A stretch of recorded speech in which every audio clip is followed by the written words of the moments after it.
Tobacco control amendment অ্যাক্টটা আছে, যে tobacco control অ্যাক্টটা আছে, স্বাস্থ্য মন্ত্রণালয় নিজে তৈরি করেছে। ওইটার একটা সাব ক্লজে আছে যে প্রেসক্রিপশন থাকলে তখন কিন্তু ব্যবহার করা যাবে। কোন ক্ষতিকর জিনিস পৃথিবীর কোন ডাক্তার প্রেসক্রাইব করবে আমাকে একটু বলেন তো। ওনারা নিজেরা যেখানে বলছে যে প্রেসক্রিপশন থাকলে ব্যবহার করা যাবে, তার মানে ওনারাও জানেন যে এটা হার্মফুল না। তো এখন এটাকে হার্মফুল বলে ওনারা ব্যান করে দিচ্ছেন আমদানি কী কারণে?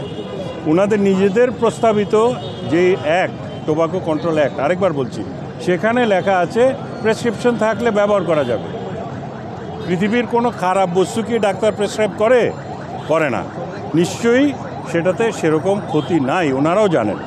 তো এ কারণেই বলছি যে এই ইম্পোর্ট ব্যান এই সিদ্ধান্তের ব্যাপারে ডায়ালগে আসেন, আমরা আপনাদের বুঝাই। আপনাদেরকে ভুল বোঝানো হয়েছে আমি নিশ্চিত।